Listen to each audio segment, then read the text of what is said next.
Ignition sequence start. 6, 5, 4, 3, 2, 1, 0. Liftoff. We have a liftoff.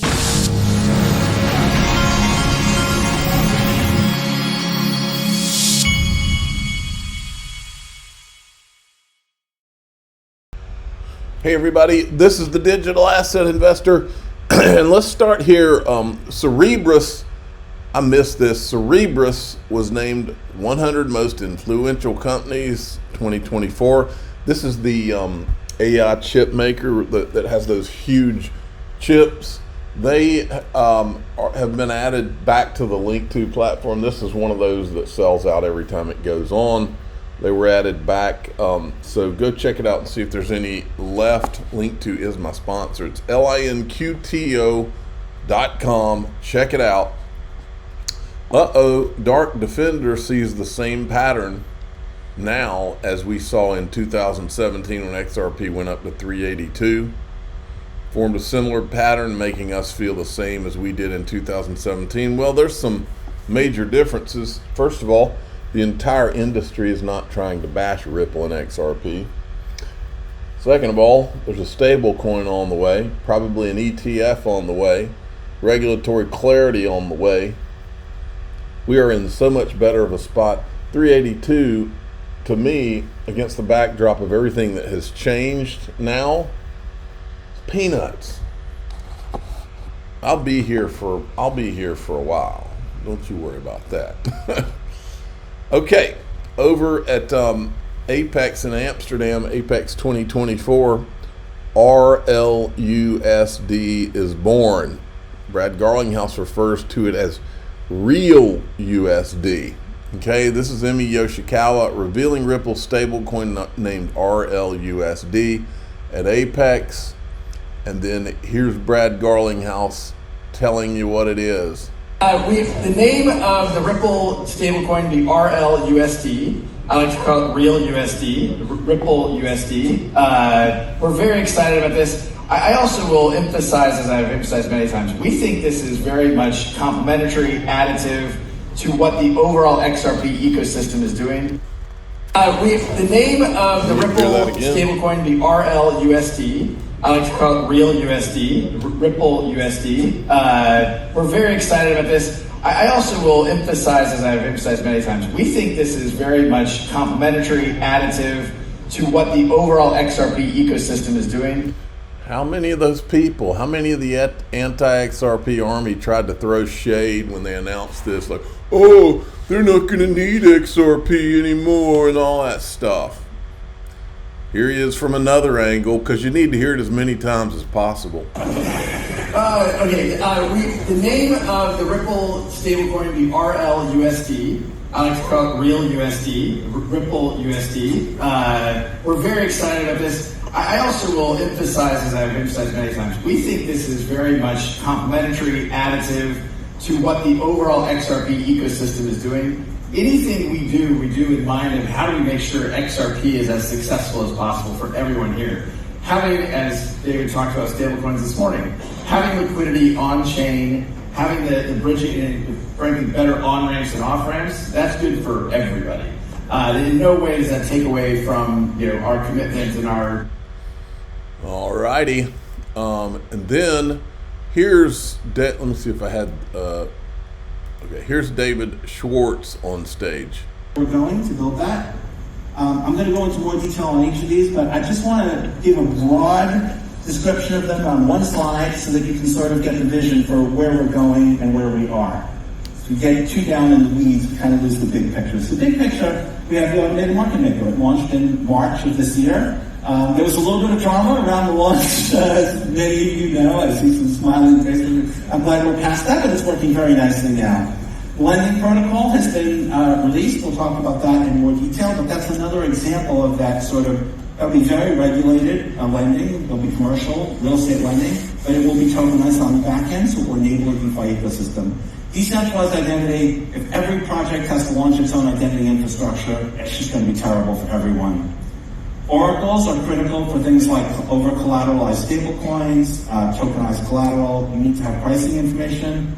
Multi-purpose tokens will be proposed in the third quarter. It'll fill a gap in the way assets are represented on the XRP ledger. I'll talk more about that. And the EVM sidechain. So I'm going to go into more detail of all of these, but I think this is a roadmap for institutional DeFi.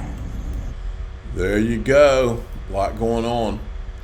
And then I said, boy, times have changed. The block is actually there, and they're covering XRP in a positive light.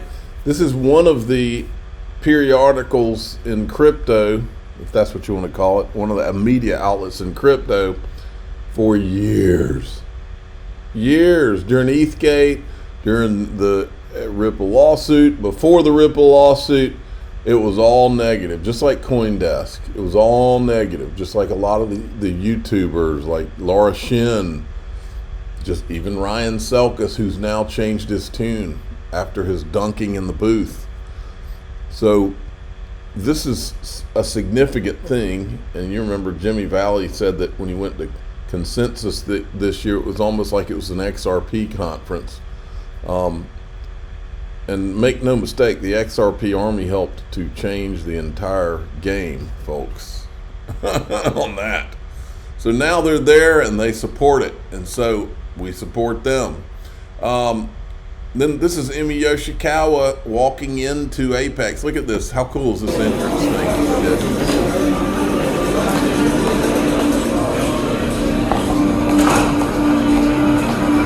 Ripple knows how to design a conference, I can tell you that.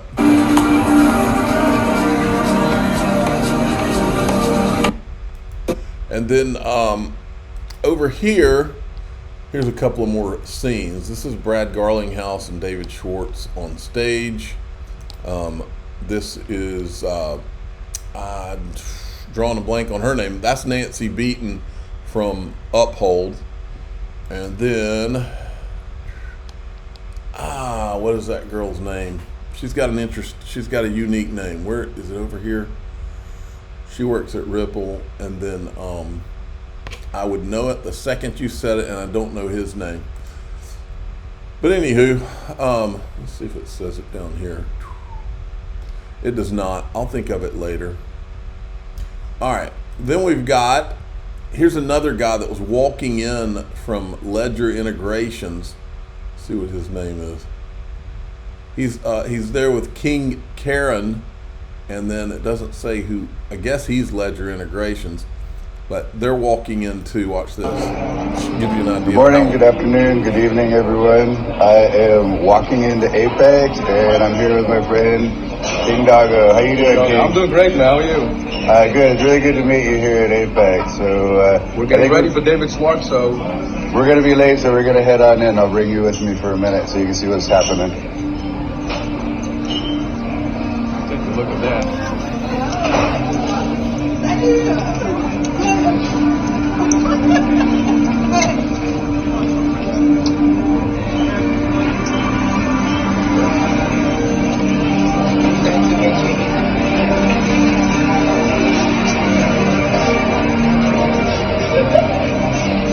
Cool. And then they go in and they show you the crowd as they walk in.